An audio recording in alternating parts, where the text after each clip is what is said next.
अस्सलाम वालेकुम जी, मैं हूँ लैबा अब्बासी और आप देख रहे हैं देसी स्पोर्ट्स पर क्रिकेट कैप्सूल्स बाय लैबा अब्बासी। यहाँ पे आपको जो है वो स्क्रीन में थोड़ा सा मसला आ रहा होगा जो कि मेरी भी समझ से बाहर है कि क्यों आ रहा है। मैंने काफ़ी घंटे लगाए हैं इसको फिक्स करने में, बट ये फिक्स नहीं हो रहा। मैंने कहा मेरा ख्याल से ये पूरा दिन गुजर जाएगा लेकिन ये मसला सॉल्व नहीं होगा।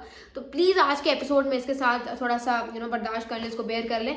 हम इसको अगली वीडियो से इंशाल्लाह कोशिश करेंगे कि ये मसला ना आए। खैर, let's start off with today's video. Pakistan versus Bangladesh second ODI comes to an end with Pakistan winning this match. To be very honest, इस सीरीज में मेरा शुरू दिन से इतना कोई खास इंटरेस्ट नहीं था, ठीक है, क्योंकि मैं जो बायलेटर्स देखना चाहती हूँ पाकिस्तान क्रिकेट टीम के, क्योंकि पाकिस्तान जिस कैलिबर की टीम है, इनका बहुत ज़रूरी है कि ये लोग जाके टफ टूवर्स करें, ठीक है, अगेंस्ट सेना टीम्स। ठीक है, इंडिया के साथ तो पॉसिबल नहीं है लेकिन एटलीस्ट आप सेना टीम्स के अगेंस्ट अवे टूवर्स कर सकते हैं, उनकी फुल स्ट्रेंथ साइड्स के अगेंस्ट। तब जाके हमें लगेगा कि यार ये थोड़ा प्रिपेयर हो रही है। बांग्लादेश, श्रीलंका, वेस्ट इंडीज़, इनके साथ हम ऑन एंड ऑफ हर साल खेलते रहते हैं, ठीक है, और जिनका रिजल्ट, जिनका आउटपुट मेरे नहीं ख्याल कि हमें कहीं भी किसी भी टूर्नामेंट में अभी तक नजर आया है। तो इनकी क्रिकेट को अगर बेहतर बनाना है तो जो एक्सपीरियंस प्लेयर्स हैं उनका बड़ा ज़रूरी है कि इस तरह के अवे टूवर्स पे अपनी कारकर्दगी का मुजाहरा करें, क्योंकि असल में ये है कि ये लोग इन छोटी छोटी टीम्स के अगेंस्ट अच्छी क्रिकेट खेल के फिर उसका सारा जो है ना वो एटीट्यूड ये लोग टूर्नामेंट हारने के बाद दिखाते हैं, जो कि मैं दोबारा नहीं देखना चाहती। तो इस वजह से मेरा इतना कोई खास इंटरेस्ट नहीं था, लेकिन पहले मैच के बाद इंटरेस्ट बनना शुरू हुआ, क्योंकि जो कारकर्दगी हमारे प्लेयर्स ने दिखाई उसको देखने के बाद किसी भी नॉन क्रिकेट फैन का भी इंटरेस्ट जो है वो डेवलप होना शुरू हो जाएगा। खैर, आज के ओडीआई की बात करते हैं तो मेरे ख्याल से सलमान अली आगा ने बड़ी ज़बरदस्त नॉक खेली, मां Sadaqat absolutely amazing, just his second ODI, and you talk about him with the bat, with the ball, he was absolutely incredible in both the departments.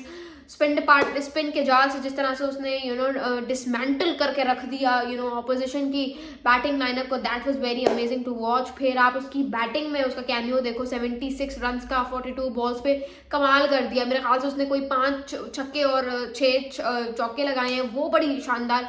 मुझे इसी तरह के प्लेयर्स पसंद हैं, ठीक है, जो अपने आप को मॉडर्न क्रिकेट के साथ इवॉल्व करते रहे। अब जैसे शामिल हुसैन है, कितना मुझे इस लड़के से बड़ी एक्सपेक्टेशंस थी, because I have watched him in domestic cricket और वहाँ पे बहुत अच्छा परफॉर्म कर रहा था। बट वही बात हो गई ना, आप इसको वक्त से बहुत पहले ले आए हो, और जब वक्त से पहले किसी प्लेयर को लेके आया जाएगा तो उसका यही हाल होगा। I am absolutely not judging his potential on the basis of just 2 matches, but still there was a way, there was this road to go for him, ठीक है, एक बहुत लंबा रास्ता था that he had to cover, और फिर Pakistan team में उसको आना चाहिए था। मां सदाकत का तो यही कि भाई जहाँ जहाँ उसको अपॉर्चुनिटी मिली है वहाँ पे उसने परफॉर्म किया है। शामिल का ये था कि इवन जिस टूर में इसको एक कैप्टन लगाया गया था उसमें भी इसने सिर्फ एक ही मैच में रन्स किए, उसके अलावा he was out of the runs through the entire series, ठीक है।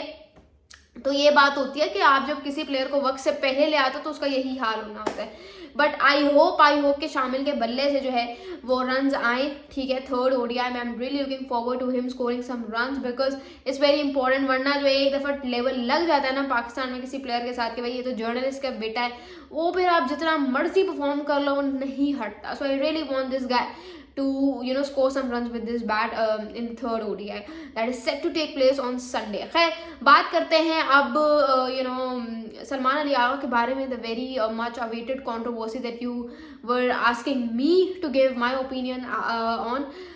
I feel like that was just Salman और मेहदी हसन मिराज की कंट्रोवर्सी बनी हुई है, उसमें कोई स्पोर्ट्समैनशिप का there's nothing to do with it has got nothing to do with any kind of sportsmanship. उसका साफ साफ ताल्लुक है गेम अवेयरनेस से, जो अनफॉर्चुनेटली पाकिस्तानी प्लेयर्स में दूर दूर तक एग्जिस्ट नहीं करती। Why? Because how the hell can you expect a bowler from an opposition, ठीक है, कि वो आपको रन आउट ना करे when you literally standing yards outside the crease. मेरी आज जबान पता नहीं क्यों इतनी फिसल रही है, मे बी मेरा सारा जो ध्यान है ना वो रिजल्ट की तरफ जाए, क्योंकि मुझे लग रहा है कि आपको बड़ा डिस्टर्ब कर रहा है। बट खैर, let's come back to the point. Salman Ali Agha की यहाँ पे गलती है। सबसे पहली बात तो यहाँ पे जो उन्होंने गलत हरकत की है वो ये है कि आप you're literally standing yards outside the crease and then you are expecting the bowler कि वो इतना शरीफ है, इतना अल्लाह मियाँ की वो गाय है कि आप उसको जो है वो बॉल पकड़ाओगे तो वो बॉल पकड़ के चुप करके चला जाएगा, ठीक है। There are literally 11 players in the field जो कि who are responsible for handing over that ball to the bowler. Why the hell are you doing that job? आप इतना अच्छा सेट खड़े हुए हो और आपका अपनी बैटिंग से ज़्यादा इस चीज़ पे ध्यान है कि भाई वो मेरा पुप्पी का लड़का है, मैंने उसको बॉल पकड़ानी है, फिर ही वो बॉल डालेगा, क्योंकि उसके पास तो हाथ नहीं है.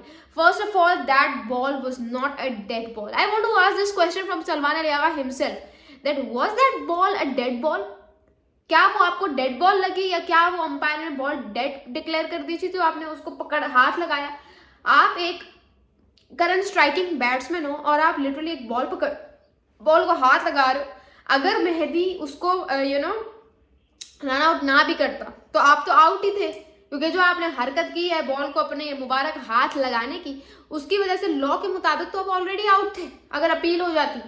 तो भाई ये जो बिहेवियर था, and cherry on the top was Salman Ali Aga fighting, giving aggressive response to that run out. That was absolutely not on the cards, but you did it. And instead of Pakistan cricket fans asking Salman Ali Aga and countering him कि भाई ये तूने क्या किया है, वो target जो आराम से 300 तक जा सकता था तुम्हारी इन्हीं हरकतों की वजह से, मैं उस पर सारा ब्लेम नहीं डालती, क्योंकि सलमान अली आगा जब पाकिस्तान के लिए टेस्ट और ओडीआई में, चाहे पाकिस्तान जितनी मर्जी बुरी सिचुएशन में, सलमान हमें बचा के ले जाते, बट वो टारगेट सलमान खड़ा हुआ था तो वो लेके जा सकता था 300 तक, लेकिन उसकी अपनी लैक ऑफ गेम अवेयरनेस की वजह से, लैक ऑफ गेम इंटेलिजेंस की वजह से वो चीज़ ज़ाया हो गई. मेरे ख्याल से ये सबक है. उस चीज़ को बजाय इसके कि आप उस चीज़ को काउंटर करो, आप कह रहे हो बांग्लादेश ने ये कर दिया, बांग्लादेश ने वो कर दिया. I am sorry but I am not in support of this at all.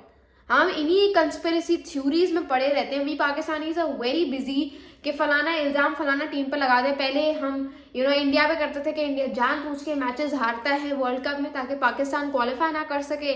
India ICC is equal to BCCI, ये ड्रामा हमारा पूरे टूर्नामेंट के दौरान चलता रहता है, जिसकी वजह से हमारी क्रिकेट टीम की गंदी परफॉर्मेंस के बारे में कोई बात नहीं करता. We are always very busy with the controversies rather than playing good cricket. अगर इंडिया जानबूझ के हार भी रहा है तो आप अच्छी क्रिकेट खेल के क्वालिफाई कर जाओ. अगर इंडिया ने गलत पिच बना भी दी है तो आप पिच पे अच्छा परफॉर्म करके जीत जाओ. आपसे तो ठीक पिच पे भी परफॉर्म नहीं होता. आज जहां पे आपको अपने आगा जी को जो है वो क्रिटिसाइज करना चाहिए था, you are very busy with criticising Bangladesh cricket team के इनके लिए बॉयकॉट कर रहे थे, हम इनके लिए ये कर रहे थे, इनके लिए वो कर रहे थे. Please come out of this shell and start playing good cricket. Focus on good cricket and be practical. Team India का हशर देख लो, वो कहाँ से कहाँ पहुँच गए हैं, और एक पाकिस्तान क्रिकेट टीम है which is always busy with figuring out different conspiracies theories to be handed over to different teams. That is not how it happens. I'm sorry to say. इस बार आप लोगों की क्या राय है? Do let me know in the comments below. Thank you so much. This is Labba Basi signing off.